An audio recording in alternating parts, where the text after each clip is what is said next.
सरकार लाई है विद्यार्थियों के लिए डिजिटल लाइब्रेरी। बच्चों के उज्जवल भविष्य के लिए बिहार सरकार है सदा अग्रसर और तैयार। कक्षा 1 से कक्षा 12 तक की सभी पाठ्य पुस्तक पूरक सामग्री एवं वीडियो अब शिक्षा विभाग बिहार सरकार द्वारा विकसित पोर्टल पर है उपलब्ध। अध्ययन सामग्री देखने के लिए BEPCLots.bihar.gov.in पर विजिट करें अथवा एंड्रॉइड मोबाइल पर गूगल प्ले स्टोर से E-Lots ऐप डाउनलोड करें। शिक्षकों, अभिभावकों एवं बच्चों से अनुरोध है कि इस ई-लाइब्रेरी का अधिक से अधिक लाभ उठाएं और अपनी पढ़ाई जारी रखें।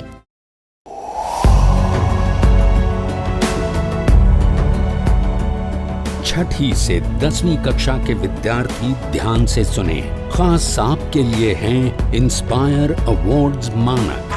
DST और NIF द्वारा हर साल हो रहे इंस्पायर अवार्ड्स मानक के पहले राष्ट्रीय पुरस्कार विजेता हैं। विजेता आप भी हो सकते हैं, इसलिए किसी भी क्षेत्र में साइंस और टेक्नोलॉजी पर आधारित अपने इनोवेटिव आइडियाज के साथ तैयार हो जाइए। जानते हैं ना, आप में से 1 लाख स्टूडेंट्स को 10-10 हजार रुपए मिलेंगे अपने आइडियाज को प्रोटोटाइप बनाने के लिए। उसके बाद दुनिया सराहेगी आपका हुनर जब पहुंचेगा आपका आइडिया लोगों तक प्रोडक्ट के रूप में। तो अपने ओरिजिनल इनोवेटिव आइडियाज को स्कूल में जमा करें। बेस्ट आइडियाज आगे बढ़ाए जाएंगे ऑफिशियल वेबसाइट पर, और हाँ, जल्दी आज ही जमा करें। So good luck with inspire awards मानक।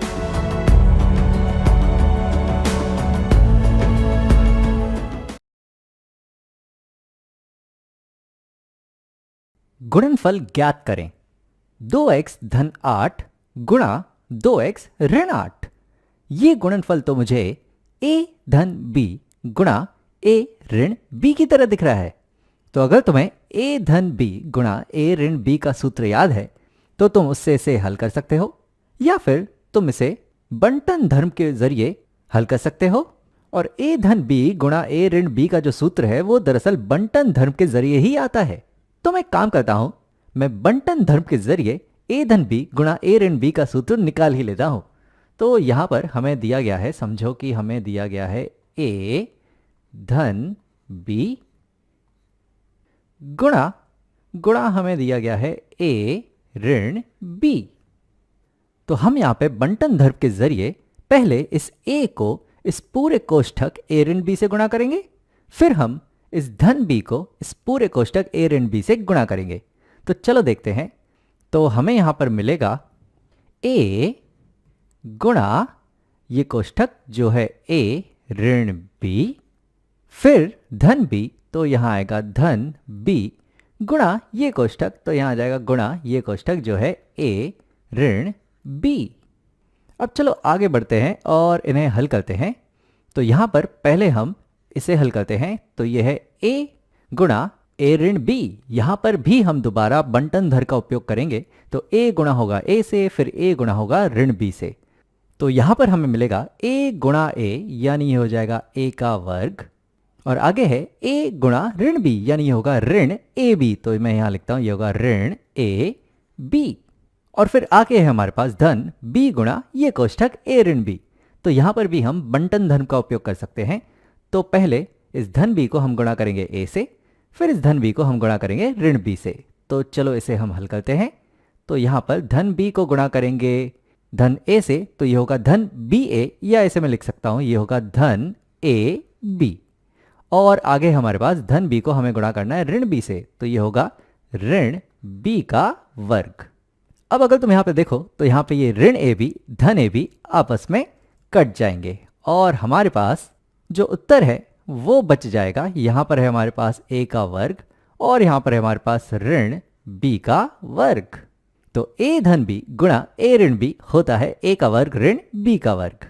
तो चलो इस सूत्र का उपयोग करके ये गुणनफल ज्ञात कर लेते हैं।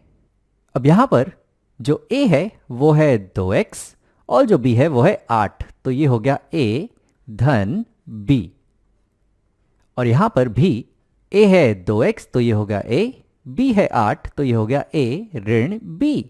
तो ये जो गुणनफल है ये हो गया a धन b गुणा a ऋण b, जो होता है a का वर्ग ऋण b का वर्ग, यानी कि ये बराबर होगा a का वर्ग यानी कि 2x का वर्ग। तो यहां आएगा 2x का वर्ग ऋण b का वर्ग यानी कि यहाँ आएगा 8 का वर्ग, तो यहाँ आएगा 8 का वर्ग।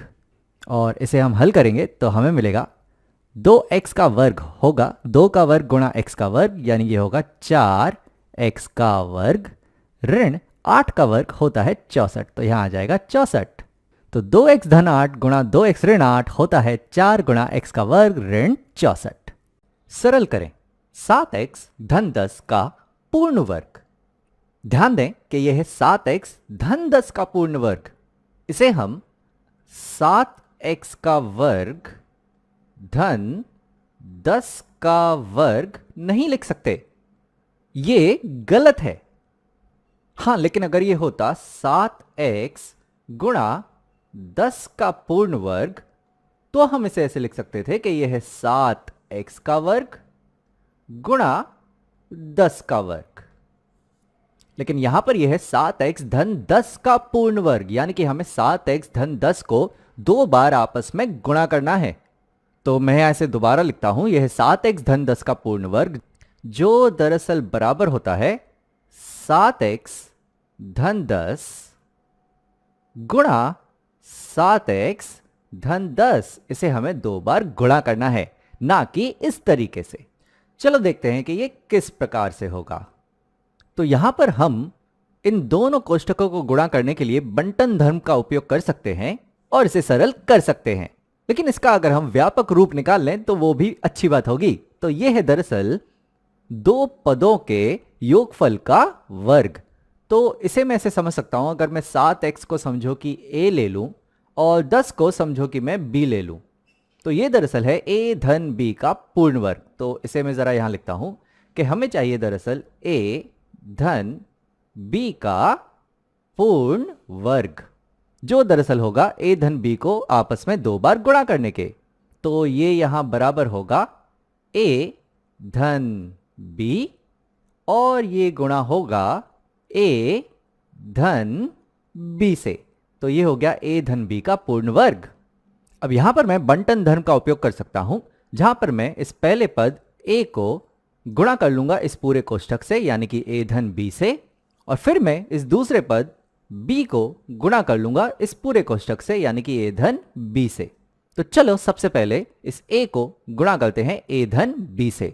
तो हमें यहां मिलेगा यह है a गुणा a धन b, और आगे है हमारे पास यहां पर है धन, तो यह आ जाएगा धन, और फिर हमें गुणा करना है b को a धन b से। तो यहां आ जाएगा b गुणा a धन b। तो चलो देखते हैं यहां पर हमें क्या मिल रहा है। तो यहां पर भी हम बंटन धर्म का उपयोग करके इस a को a से गुणा कर सकते हैं, फिर इस a को b से गुणा कर सकते हैं। तो ये होगा a गुणा a, यानी कि हो जाएगा a का वर्ग, और फिर है हमारे पास धन a गुणा b, तो ये आएगा धन a गुणा b। चलो आगे देखते हैं। तो यहां पर भी हम बंटन धर्म का उपयोग करके इस b को a धन b से गुणा कर सकते हैं। पहले b गुणा होगा a से, फिर b गुणा होगा b से। तो यहां पर हमारे पास आएगा धन b गुणा a, जो होगा ba, जिसे हम ab भी लिख सकते हैं।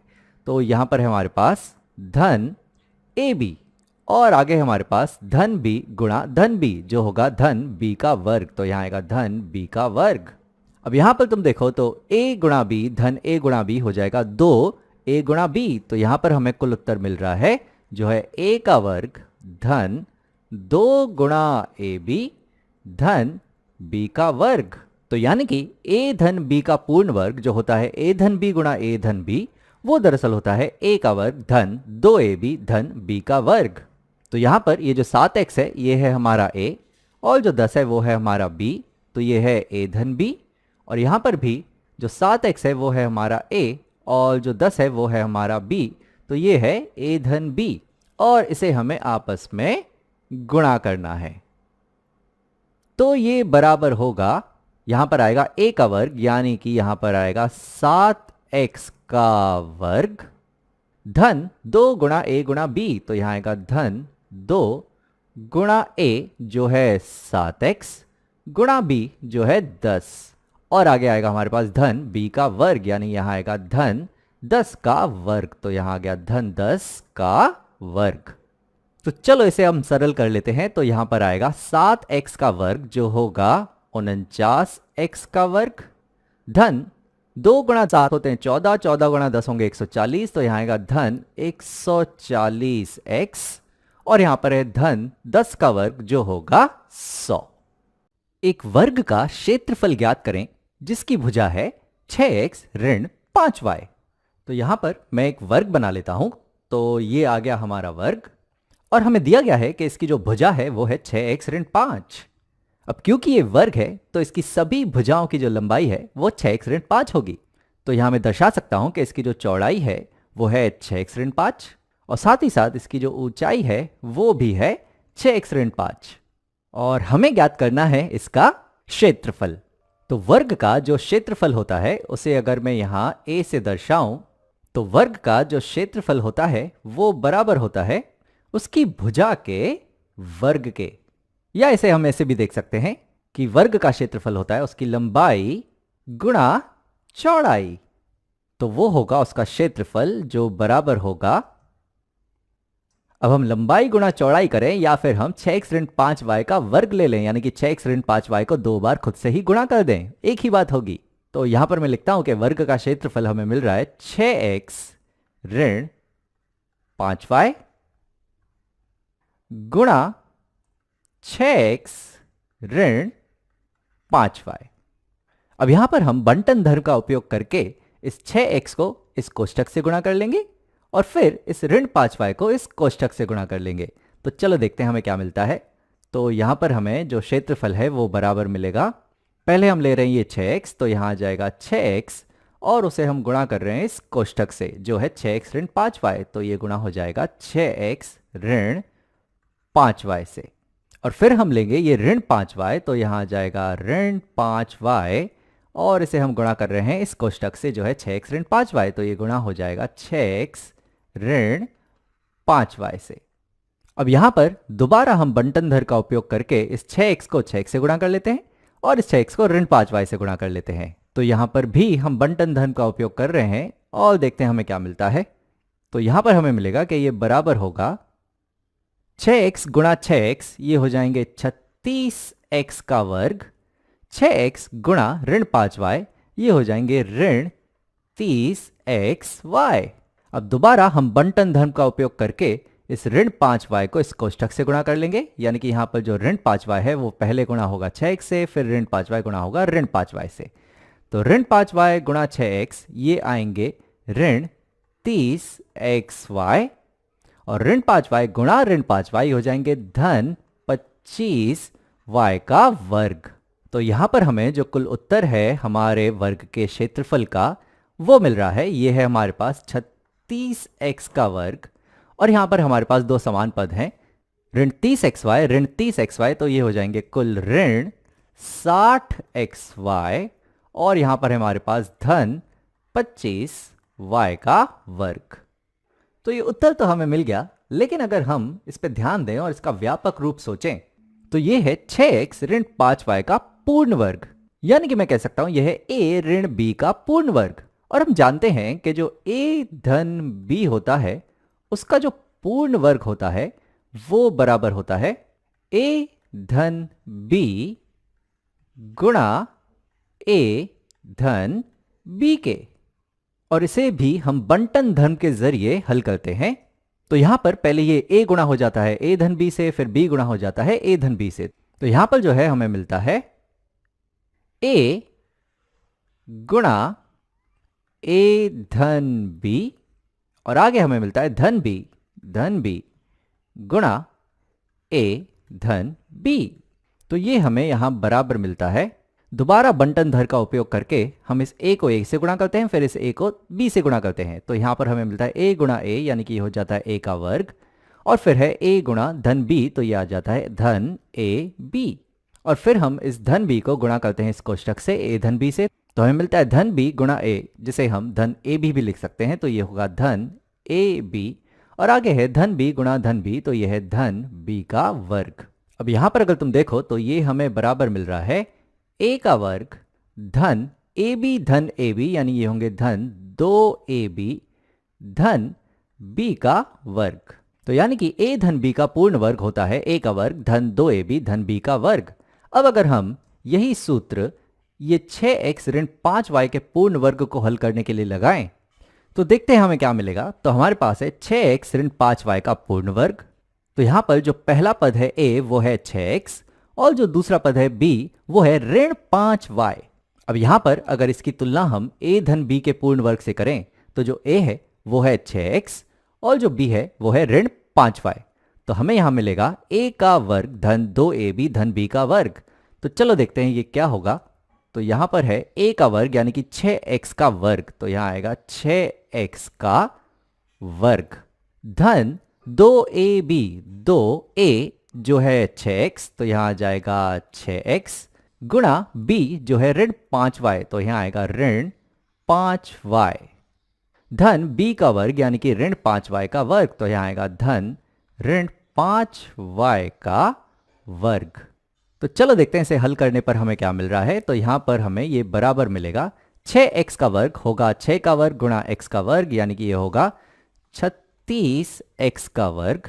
आगे हमारे पास धन 2 गुणा 6x गुणा ऋण 5y। अगर पहले संख्याओं को गुणा करें तो यहां पर है धन 2 गुणा 6 जो होंगे धन 12 और धन 12 गुणा ऋण 5 ये हो जाएंगे ऋण 60। तो यहां पर हमें मिल रहा है ऋण 60 और चर है हमारे पास x गुणा y तो यहां आ जाएगा xy।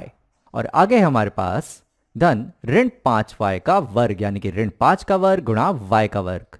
तो ऋण 5 का वर्ग होगा धन 25 गुणा y का वर्ग होगा y का वर्ग तो यहां आएगा धन 25 y का वर्ग। और ये जो उत्तर है ये बिल्कुल ऐसा ही है, यानी कि इसे हम बंटन धर के जरिए हल करें या फिर इस सूत्र के जरिए हल करें बात एक ही है। तो इस तरीके से हमने 6x ऋण 5y वाले भुजा के वर्ग का क्षेत्रफल ज्ञात कर लिया।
Telekovic ka na rin. Diyan ka na.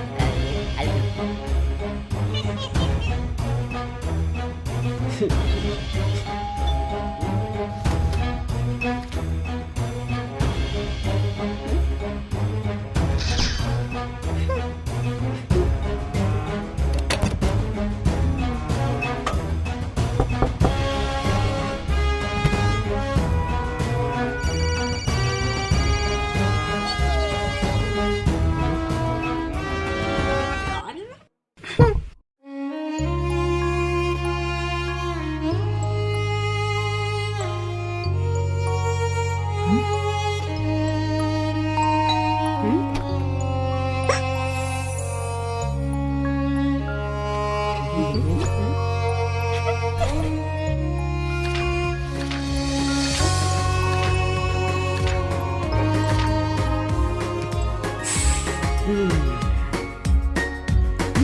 नमस्कार। आप शिक्षकों द्वारा दी गई अच्छी शिक्षा से आज लाखों विद्यार्थी इनोवेशंस कर रहे हैं। उन सभी को इंस्पायर अवार्ड्स मानक में हिस्सा लेने प्रोत्साहित कीजिए। करना है इतना कि आपके विद्यालय के 6ठी से 10वीं कक्षा के छात्र और छात्राएं साइंस और टेक्नोलॉजी पर आधारित अपने इनोवेटिव आइडियाज आपके पास जमा करें ताकि वो DST और NIF द्वारा आयोजित इंस्पायर अवार्ड्स मानक प्रतियोगिता में हिस्सा ले सकें। 1 लाख छात्रों को 10-10 हजार रुपए मिलेंगे अपने आइडियाज को प्रोटोटाइप्स बनाने के लिए। फिर छात्र डिस्ट्रिक्ट, स्टेट और नेशनल लेवल पर अपने इनोवेशंस को दिखाएंगे, फिर प्राइजेस और सम्मान पाएंगे। तो आज ही अपने स्टूडेंट्स को हिस्सा दिलवाएं इंस्पायर अवार्ड्स मानक में।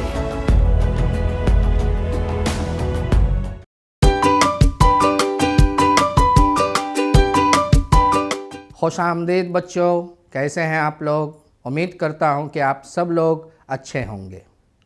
तो चलिए आज एक बार फिर आप सभी का दर्जा दहम के उर्दू क्लास में खैर मकदम है। बच्चों, साबका क्लास में हम लोगों ने अपने निसाब में शामिल अफसाना, आशियाना और उनके अफसाना निगार अज़ीम की हालात ज़िंदगी से वाक़फ़ियत हासिल की थी।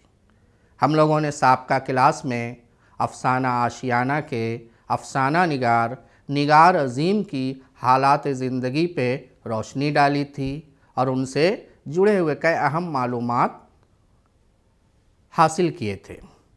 और उसके बाद हम लोगों ने अफसाना आशियाना को तफसीली तौर पर पढ़ा था और इसे समझने की कोशिश की थी। पढ़ने का मकसद क्या था बच्चों? पढ़ने का मकसद ये था कि हम लोग अफसाना को तफसीली तौर पर पढ़ें और पढ़ने के दरमियान जो भी मुश्किल अल्फाज हो, किसका क्या सही तलफ़ुज़ हो, इससे भी हम लोग वाक़फ़ियत हासिल करते जाएं। और पढ़ने का तो एक मकसद ये भी होता है कि जब आप पढ़ते हैं बच्चों, हम लोगों ने इस अफसाना को तफसीली तौर पर पढ़ा था और पढ़ने का मकसद ये था कि हम लोग इस अफसाना को तफसीली तौर पर इसके बारे में जानकारी हासिल करें और साथ ही साथ पढ़ने के दरमियान जो मुश्किल अल्फाज का सामना हो उसका सही तलफ़ुज़ क्या होगा, इसकी जानकारी हासिल करें। और दूसरा मकसद पढ़ने का क्या होता है? जब आप पढ़ते हैं तो अल्फाज आपकी निगाह से गुज़रती है और कौन सा लफ्ज़ किस तरह से लिखा जाता है, उसका इमला सही किस तरह से होगा, इससे भी वाक़फ़ियत हासिल करते हैं। तो बच्चों, हम लोगों ने साबका क्लास में इस चीज़ को बेहतर ढंग से समझा। अब आज हम लोग हिस्सा 2 यानी पार्ट 2 के तहत अफसाना आशियाना का ख़ुलासा पढ़ेंगे और किस तरह से ख़ुलासा बयान किया जाता है, ख़ुलासा लिखा जाता है, इससे भी वाक़फ़ियत हासिल करेंगे। बच्चों, ख़ुलासा के हवाले से भी आपके इम्तहान में, बोर्ड एग्ज़ाम में सवाल आते हैं। अगर आप इसको बेहतर ढंग से समझेंगे तो ये सवाल हल करना आसान हो जाएगा। तो आइए हम लोग इस अफसाना का ख़ुलासा सुनें। बच्चों, आपकी दरसी किताब दरख्शा में 5वां सबक आशियाना है, जो कि एक अफसाना है। इस अफसाना के अफसाना निगार अज़ीम हैं जो उर्दू अदब की दुनिया में बहुत ही मकबूल व मारूफ़ हैं। बतौर अफसाना निगार इनका उर्दू अफसाना निगारी की तारीख़ में एक अहम मकाम है। अफसाना आशियाना में मरकज़ी किरदार ज़रीना रखती हैं। ज़रीना और उनके शौहर बरकत अली सिद्दीकी, जो कि आला ओहदे पर फाइज हैं। इस अफसाना में कई किरदार हैं। पहला किरदार तो ज़रीना है, जो कि मरकज़ी किरदार की हैसियत रखती हैं। दूसरा किरदार उनके शौहर, जिनका नाम बरकत अली सिद्दीकी हैं, जो गवर्नमेंट जॉब में है, यानी सरकारी नौकरी में आला ओहदे पे फाइज है।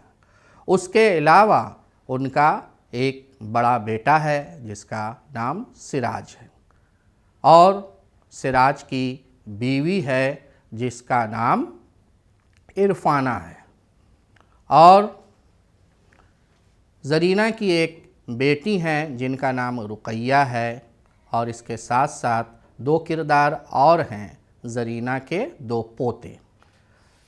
बड़े पोते जिनका नाम अदनान है वो तकरीबन 9 बरस का है और छोटा पोता फरहान जो अभी 5 बरस का है। तो इस तरह से ये अफसाना में ये मुख्तलिफ किरदार हैं। बच्चों, इस अफसाना की इब्तदा अफसाना निगार ने किस तरह से की ये आप लोग पढ़ चुके हैं। अफसाना निगार ने अफसाना की इब्तदा में अपने ख़ानदान के मुख्तलिफ अफराद से मुतारुफ़ कराया है और इस अफसाना की कहानी इस तरह से है कि ज़रीना और बरकत अली सिद्दीक़ की शौहर और बीवी हैं। इनके शौहर सरकारी नौकरी में आला ओहदे पर फाइज़ हैं और इनके बच्चे हैं जिसका ज़िक्र मैंने इससे कबल किया है।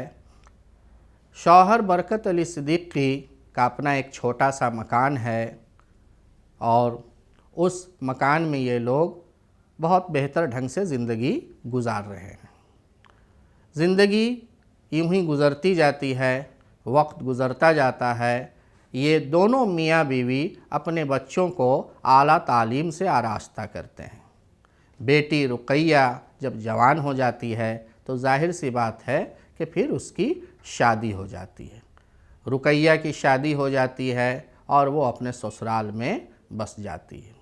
शुरू में तो उनकी बेटी और दामाद बराबर घर आया करते थे, लेकिन जैसे जैसे उनकी मसरूफियात बढ़ी उनका आना कम हो गया। फिर एक ऐसा वक्त आता है कि उनके बेटा सिराज को बेंगलोर में नौकरी लग जाती है। नौकरी लगने के बाद फिर वो अपनी बीवी के साथ बेंगलोर में शिफ्ट हो जाता है। उसके कुछ अरसा के बाद बरकत अली सिद्दीक़ी अपनी नौकरी से सुबुकदोश हो जाते हैं, यानी रिटायर हो जाते हैं। रिटायर होने के कुछ अरसा के बाद उनके बेटे और बहू बज़िद हो जाते हैं कि अब आपका यहाँ रहना मुनासिब नहीं है, आप हमारे साथ चलिए, हमारे साथ बंगलौर में रहेंगे, आपको किसी तरह की कोई परेशानी नहीं होगी, हर तरह का आराम और सुकून होता है। बच्चों की इस ज़िद के आगे उनका कुछ नहीं चलता है और बिल आखिर वो मजबूर होकर अपने बच्चों के साथ बंगलौर शिफ्ट हो जाते हैं और इस तरह से उनका अपना आशियाना जिसे उन्होंने तिनका तिनका करके बुना था, बनाया था, वो छूट जाता है और वो लोग बंगलौर में अपने बेटे और बहू के साथ आबाद हो जाते हैं। बच्चों, जब बंगलौर में ये शिफ्ट हो जाते हैं तो इनके बेटे और बहू इनका बहुत ख्याल रखते हैं, हर तरह से इनकी खिदमत की जाती है। खिदमत करने के दरमियान किसी तरह की इनकी कोई तकलीफ़ नहीं है। इनकी जो भी ज़रूरियात है, रोज़मर्रा की जो भी ज़रूरियात है, हर तरह का ख्याल रखा जाता है और इस तरह से ये लोग खुश व खुर्रम यहाँ ज़िंदगी गुजारते हैं। लेकिन इन सब के बावजूद ये लोग ज़हनी तौर पर एक अजीब कश्मकश का शिकार हैं। खुश तो हैं लेकिन जो दिली सुकून होता है वो इन्हें नहीं है। कहानी आगे बढ़ती है और फिर आप लोगों ने आगे पढ़ा होगा कि ज़रीना चाहती है कि फ़ुर्सत के वक्त में मैं भी घर के कामों में हाथ बटाऊं, अपनी बहू का साथ दूं, लेकिन बहू इसके लिए तैयार नहीं है। जब वो इस तरह की ख्वाहिश का इजहार करती है तो बहू रोक देती है और कहती है कि अम्मी जान, आपको इसकी कोई ज़रूरत नहीं है, आपने बहुत काम किया, अब अभी आराम की ज़रूरत है। उस घर में 2 नौकरानी हैं आया है और वो काम करती हैं। तो आया किस तरह से काम करती हैं, किस तरह की लापरवाही करती हैं, उस पर भी ज़रीना की निगाह है और ज़रीना बात बात पर उन्हें टोकती हैं, बराबर टोकती हैं। फल फ्रिज में इस तरह से रखो, रंगीन कपड़ों को सफ़ेद कपड़ों से मिलाकर ना धो। कहने का मतलब है कि जहाँ पे उन्हें ये लगता है कि यह बेहतर ढंग से हो सकता है, उस पर वो टोकती हैं। यहाँ पर भी उनकी बहू और बेटे इंटरफेयर करते हैं, मदाखलत करते हैं, कहते हैं कि अम्मी क्या ज़रूरत है आपको इन सब चीज़ की, क्यों आप ये दर्द सर लेती हैं, आप आराम कीजिए, आपको ये सब सोचने की ज़रूरत नहीं है, इसकी फ़िक्र करने के लिए आपकी बहू आपके घर में मौजूद है, और इस तरह से फिर यहाँ पे एक ज़हनी कशमकश को अफसाना निगार ने दिखाया है और दिखाया है कि उनकी माँ ये उनके वालिद बरकत अली सिद्दीकी ऐसा महसूस करते हैं कि जैसे यहाँ हमारा कोई इख्तियार नहीं है। कहानी आगे बढ़ती है। कहानी में आगे आप लोगों ने पढ़ा होगा कि कभी कभी मियाँ और बीवी यानी सिराज और इरफाना में तकरार भी होती है, खटपट भी होती है। किस बात के लिए होती है? तो इरफाना चाहती है कि मैं घरेलू जिम्मेदारियों के साथ साथ नौकरी भी करूं। यहाँ पे अफसाना निगार ने ज़रीना की सोच को उजागर किया है। ज़रीना जो उनकी माँ है वो अपने बेटे से अकेले में गुफ्तगू करती हैं और कहती हैं कि अगर तुम्हारी बीवी यानी हमारी बहू नौकरी करना चाहती है तो इसमें हर्ज ही क्या है, पढ़ी लिखी है, आला तालीम याफ्ता है और आजकल तो इस ज़माने में सभी लड़कियां नौकरी करती हैं, तुम क्यों नहीं करने देते? तब उनका बेटा कहता है कि नहीं अम्मी, ऐसी बात नहीं है, जितना बड़ा शहर उतने बड़े मसाइल। आप नहीं जानती हैं कि इस शहर में किस किस तरह के मसाइल का सामना है।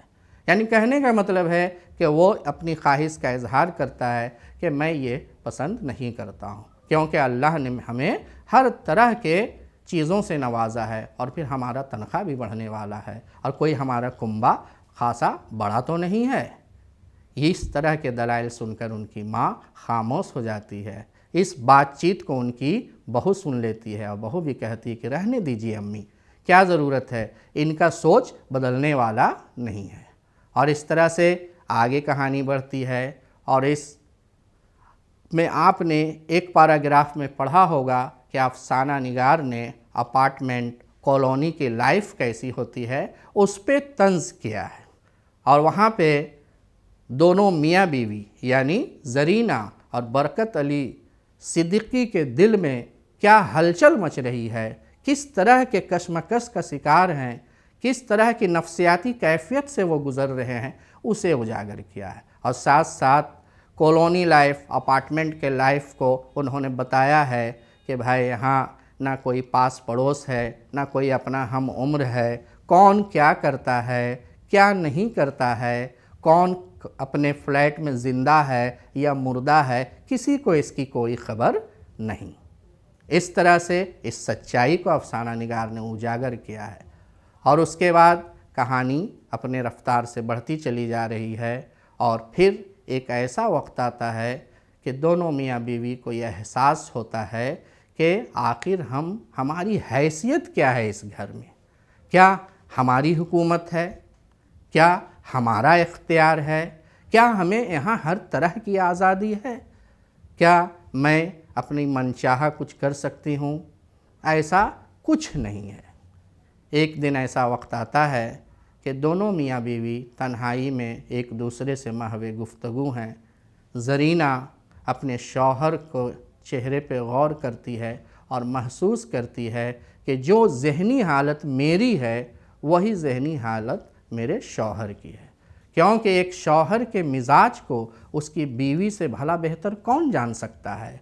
और ज़रीना अपने शौहर के मिजाज से, उसकी सोच से पूरी तरह से वाकिफ़ है, लेकिन उसे ये डर है कि कहीं मैं ये कुछ इजहार करूं तो कहीं कुछ दूसरी बात ना हो जाए। लेकिन एक दिन ऐसा वक्त आता है कि बातचीत के दरमियान उनके शौहर बरकत अली सिद्दीकी का के सब्र का पैमाना लबरेज़ हो जाता है। बच्चों, आप लोगों ने बच्चों पढ़ा होगा कि कहानी के आखिर में बरकत अली सिद्दीकी कहते हैं कि थक गया हूँ मैं ऐसी ज़िंदगी जीते जीते और आराम करते करते। ज़रीना, हम लोगों ने बड़ी गलती की, हम लोगों को यहाँ नहीं आना चाहिए था, बल्कि मुझे तो कोई नौकरी खोज लेनी चाहिए। यहाँ ना कोई अपना इख्तियार है, ना अपना कोई मुख्तारी है। चलो हम लोग अपने आशियाना में चले। अपना आशियाना अपना होता है, वहाँ हमारे हम उम्र के लोग होंगे, हम अपना माहौल होगा, शाम की महफ़िलें होंगी, अपनी मर्ज़ी होगी, अपना इख्तियार होगा। और इस तरह से बरकत अली सिद्दीकी ये भी कहते हैं कि मैं ये नहीं कहता हूँ कि हमारे बच्चे लायक नहीं हैं, फरमाबरदार नहीं हैं, बल्कि वो तो बहुत ही लायक हैं, फरमाबरदार हैं, हर वक्त हमारी खिदमत के लिए तैयार रहते हैं। लेकिन ऐसा नहीं है कि हम लोग यहाँ से चले जाएंगे तो हमारा रिश्ता उनसे ख़त्म हो जाएगा। बच्चों, उन्होंने कहा कि हम लोग यहाँ से जाने के बाद बराबर अपने बच्चों के पास आएंगे, हमारे बच्चे हमारे यहाँ आएंगे और इस तरह से मिलना जुलना लगा रहेगा। और जैसे ही इस ख्वाहिश का इजहार करना था, मानो ज़रीना के दिलों में सैकड़ों चिराग रोशन हो गए। यानी जिस बात का वो ख्वाहिश रखती थी उसी ख्वाहिश का इजहार उनके शौहर ने कर दिया। और इस तरह से दोनों इस बात के लिए तैयार हो जाते हैं कि अब हम लोग अपने आशियाना को आबाद करेंगे। बच्चों, इस अफसाना का उन्वान क्या है? आशियाना। यूँ तो आशियाना घोंसला को कहते हैं, परिंदों के रहने की जगह, लेकिन इस आशियाना से मुराद घर और मकान भी होता है। घर यानी मकान जहाँ इंसान बसते हैं, इंसान के जज्बात, इंसान के एहसासात बसते हैं, वहाँ से उनकी यादें वाबस्ता होती हैं और अपना आशियाना तो अपना होता है। इस अफसाना में अफसाना निगार ने बच्चों जो कहानी पेश की है, इसमें ये दिखाया है कि ख़ानदान दो तरह का होता है। एक ख़ानदान माशी तंगी का शिकार होता है, जहाँ पैसे की कमी की वजह से रह रह कर इख्तलाफात पैदा होते हैं और उससे उस ख़ानदान का अमन व सुकून बिगड़ता है। और दूसरी तरफ एक ऐसा भी ख़ानदान होता है जहाँ किसी तरह की किसी चीज़ की कोई कमी नहीं होते हैं, बच्चे भी लायक हैं, फरमाबरदार हैं, दौलत की फरावानी है, हर ज़रूरियात मुहैया है। लेकिन ज़ईफ़ुल उम्र में जब बच्चे उनके अपना घर छोड़कर दूसरी जगह आबाद हो जाते हैं और उस घर में माँ बाप को भी ले जाते हैं और उनकी दिली ख्वाहिश क्या होती है, उनके जज्बात क्या हैं और उनके एहसासात क्या हैं, उन्हें वाकई क्या चाहिए, इस चीज़ पर बच्चों की निगाह नहीं जाती है। और नतीजे में उनको किस कशमकश से गुज़रना पड़ता है, किस नफ्सियाती दौर से गुज़रना पड़ता है, किस ज़हनी कशमकश से गुज़रना पड़ता है, इस चीज़ को अफसाना निगार ने बहुत ही बेहतर ढंग से, बहुत ही अच्छे अंदाज़ में, खूबसूरत अल्फाज में, बिल्कुल फितरी अंदाज़ में पेश किया है। तो ये हमारे अफसाना का ख़ुलासा है बच्चों। उम्मीद करता हूँ कि इस ख़ुलासा को आपने बेहतर ढंग से पढ़ा होगा और अगर इम्तहान में इससे जुड़े हुए सवालात आए तो उम्मीद करता हूँ कि आप इसे बेहतर ढंग से हल कर लेंगे। तो बच्चों, हमारा ख़ुलासा ख़त्म हुआ। अब आइए हम लोग अपने बोर्ड के इम्तहान की तैयारी के सिलसिले में अपने इस अफसाना से जुड़े हुए मुश्किल अल्फाज के मानी को समझते हैं। बच्चों, इस साल एग्ज़ाम में मुमकिन हो कि मारूज़ी सवालात बहुत ज़्यादा होंगे। अगर मुश्किल अल्फाज से माना आते हैं तो आपका सवाल का हल करना आसान हो जाएगा। तो आइए हम लोग मुश्किल अल्फाज के मानी को देखते हैं और समझते हैं। आप लोग नोटबुक और कलम निकाल लीजिए। अगर याद करने के लिए आपको इसे लिखने की ज़रूरत है तो इसे ज़रूर नोट कर लें। तो बच्चों, आइए अब हम लोग इस सबक से जुड़े हुए मुश्किल अल्फाज के मानी को समझते हैं। तो लफ्ज़ और ये है मानी। सबसे पहला लफ्ज़ क्या है बच्चों? जोखिम। जोखिम के मानी क्या हुए? दुश्वारी या परेशानी। जैसे हम लोग जुमलों में कहते हैं कि इस काम में बड़ा जोखिम है, ये मत करो, तो इसका मानी हुआ दुश्वारी या परेशानी। अब अगला लफ्ज़ देखते हैं बच्चों, क्या है? दूसरा लफ्ज़ है शर्मसार। शर्मसार के मानी क्या है? शर्मिंदा। और तीसरा लफ्ज़ क्या है? अता करना। अता करना यानी देना। आपने इस अफसाना में पढ़ा होगा कि अल्लाह ने सिराज को सब कुछ अता किया था। अब बच्चों, अब चौथे लफ्ज़ में आते हैं। चौथा लफ्ज़ क्या है बच्चों? दिलजोई। दिलजोई के मानी क्या है? खुश करना, ख्याल रखना। यानी हम लोग इसे जुमला में इस्तेमाल करते हैं, हमें हर किसी की दिलजोई करनी चाहिए, दिल आज़ारी नहीं करना चाहिए। 5वां लफ्ज़ क्या है? फाइज होना, यानी मुकर्रर होना, ओहदे पर रहना। जैसे आपने अफसाना में पढ़ा होगा बच्चों कि बरकत अली सिद्दीकी सरकारी नौकरी में एक आला ओहदे पर फाइज थे, यानी आला ओहदे पर मुकर्रर थे या उस ओहदे पर कायम थे। अब आइए बच्चों छठा लफ्ज़ देखते हैं। छठा लफ्ज़ क्या है? सुबुकदोश, यानी मुलाजमत की मुद्दत पूरी कर लेना, यानी नौकरी की मुद्दत को पूरी कर लेना।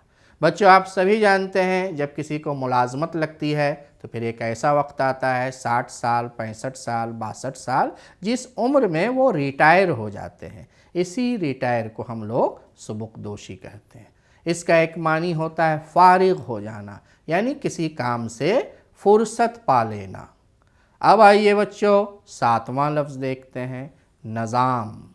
नज़ाम के मानी क्या है? इंतज़ाम या करीना, किसी चीज़ को बेहतर ढंग से रखना या उसे बेहतर ढंग से सजा कर रखना, या फिर घर के जो भी सिस्टम होता है उसको मुनज़्ज़म तरीक़े से चलाना। इसके लिए उर्दू में लफ्ज़ नज़ाम का इस्तेमाल होता है। आपने सबक में भी देखा होगा कि बहू जो थी, क्या नाम था उसका? इरफाना, अपने घर के निज़ाम को इस तरह से कायम रखी थी कि जिसमें किसी के दखल अंदाजी की गुंजाइश नहीं थी। तो निज़ाम का माना क्या हुआ?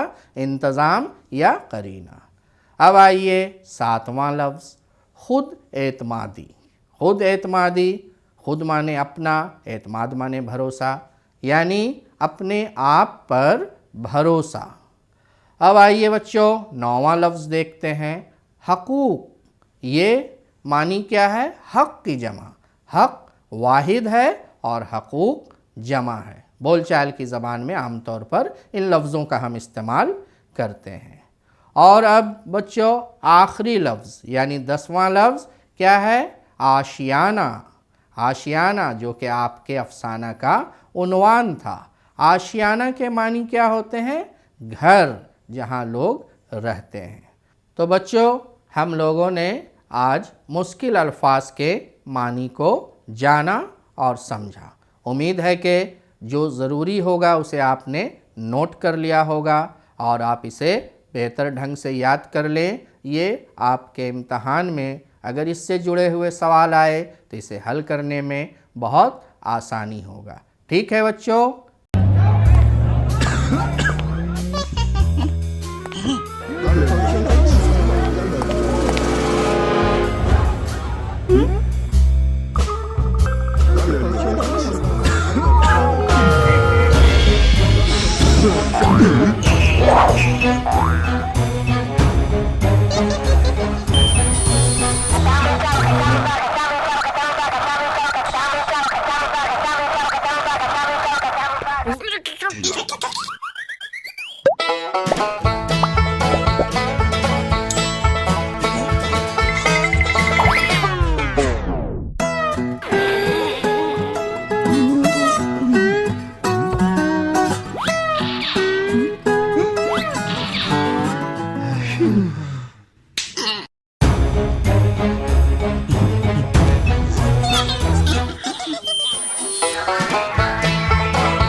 नमस्कार।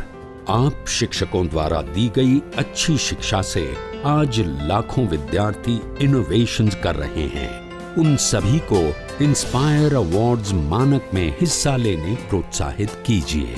करना है इतना कि आपके विद्यालय के 6ठी से 10वीं कक्षा के छात्र और छात्राएं साइंस और टेक्नोलॉजी पर आधारित अपने इनोवेटिव आइडियाज आपके पास जमा करें, ताकि वो DST और NIF द्वारा आयोजित इंस्पायर अवार्ड्स मानक प्रतियोगिता में हिस्सा ले सकें।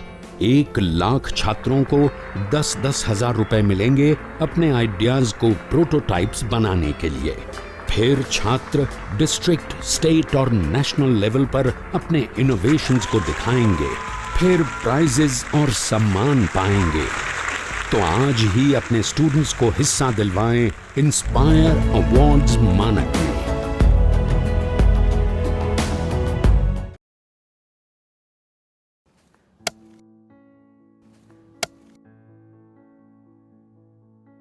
अरे भाई राजू, क्या? अरे सुने कि कल चाचा कुछ बता रहे थे, क्या बोल रहे थे? हाँ, चाचा कल बहुत बढ़िया बात बता रहे थे।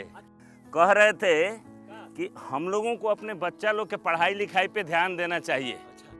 सिर्फ स्कूल भेजने से कुछ नहीं होता। बात तो ठीक है, लेकिन हम लोग ये करेंगे कैसे? हम लोगों को तो पढ़ना लिखना भी नहीं आता है। हम भी यही सोच रहे थे। अरे वो देखो, मास्टर साहब भी सही टाइम पे आ गए। चलो उन्हीं से पूछ लेते हैं। मास्टर साहब प्रणाम। प्रणाम प्रणाम। मास्टर साहब, आपसे एक बात का जानकारी लेना था। हाँ पूछिए। अब हम लोग तो ठहरे कम पढ़े लिखे आदमी, हाँ। लेकिन हम लोग का बच्चा लोग स्कूल में जाके क्या करता है, क्या सीखता है, क्या पढ़ता है, ये हम लोग कैसे जानेंगे? बहुत आसान है। अच्छा, कैसे? चलिए आप लोग स्कूल में, हम बताते हैं। जी जी चलिए। जी सर चलिए। चलो चलो। हाँ हाँ चलिए। हाँ हाँ मीठा लेते हैं। चल। आइए, ये देखिए, ये है क्लास 3 का अधिगम प्रतिफल पोस्टर। इसका मतलब है यदि आपका बच्चा वर्ग 3 में पढ़ता है तो उसे इस पोस्टर में जो लिखी गई सारी चीजें उसे जानकारी होनी चाहिए। ये क्या है? पक्षी। और ये क्या है? पेड़। यानी कि तीसरी कक्षा समाप्त होते होते आपका बच्चा पशु, पक्षी, फूल, पत्ती आदि के बारे में सीख जाएगा। हर क्लास और हर विषय के लिए अधिगम प्रतिफल पोस्टर बनाए गए हैं। आइए कुछ दूसरे तरीके जानते हैं। जी सर। ये देखिए, ये है हमारे बच्चों की कॉपियाँ और ये है सही का निशान। इसका मतलब है कि इस प्रश्न का उत्तर आपके बच्चे ने बिल्कुल सही दिया है। जितना ज़्यादा होंगे ये निशान, उतना बढ़िया सीखा है आपका बच्चा। और ये क्या है? गलत का निशान। हाँ, ये है गलत का निशान और इसका मतलब है आपके बच्चे ने इस प्रश्न में कुछ गलती की होगी। और ये निशान जितना ज़्यादा होगा, आपको अपने बच्चे पे उतना ही ध्यान देने की ज़रूरत है। लेकिन पूरे साल में हमारा बच्चा क्या क्या सीखा ये कैसे जानेंगे? बिल्कुल जानेंगे। उसके लिए भी हमारे पास कुछ साधन है। उनमें से एक है प्रगति पत्रक। इसके माध्यम से आप घर बैठे जान सकेंगे कि आपका बच्चा पूरे साल में क्या कुछ सीखा। देखिए, ये है 3 स्टार। इसका मतलब होता है सीख चुका है, आपका बच्चा सीख चुका है। और 2 स्टार का मतलब है बच्चा सीख रहा है। और 1 स्टार का मतलब अभी सीखने की आवश्यकता है। जी हाँ। ये तो बहुत आसान है। अब तो हम जैसे बिना पढ़े लिखे लोग भी अपने बच्चों की कॉपी आसानी से जांच कर पाएंगे। बिल्कुल जांच पाएंगे मनोज। हाँ। मास्टर साहब, आपने तो बिल्कुल सही बात बताई थी। तो ठीक है, चलते हैं। आज जो आपने हमको बताया है वो हम सबको बताएंगे। आप क्या करेंगे? आइए हम मिलकर अपने बच्चों के भविष्य को एक नई उड़ान दें। आज हम पूछेंगे तो कल ये सीखेंगे।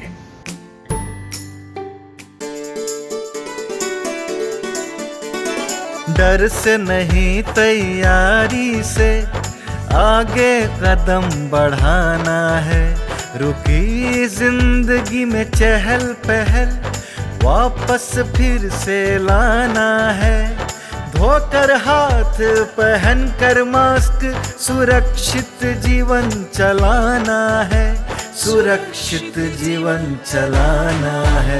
डर कर नहीं तैयारी से आगे कदम बढ़ाना है। टीकाकरण की शुरुआत हो गई है, पर पहले की तरह हमें मास्क लगाना और 2 गज की दूरी बनाए रखना अभी भी जरूरी है। स्वास्थ्य विभाग और सूचना एवं जनसंपर्क विभाग बिहार सरकार द्वारा जनहित में जारी। जीतेगा बिहार। सरकार लाई है विद्यार्थियों के लिए डिजिटल लाइब्रेरी। बच्चों के उज्जवल भविष्य के लिए बिहार सरकार है सदा अग्रसर और तैयार। कक्षा 1 से कक्षा 12 तक की सभी पाठ्य पुस्तक पूरक सामग्री एवं वीडियो अब शिक्षा विभाग बिहार सरकार द्वारा विकसित पोर्टल पर है उपलब्ध। अध्ययन सामग्री देखने के लिए BEPCLOTS.bihar.gov.in पर विजिट करें अथवा एंड्रॉइड मोबाइल पर गूगल प्ले स्टोर से E-LOTS ऐप डाउनलोड करें। शिक्षकों, अभिभावकों एवं बच्चों से अनुरोध है कि इस ई लाइब्रेरी का अधिक से अधिक लाभ उठाएं और अपनी पढ़ाई जारी रखें।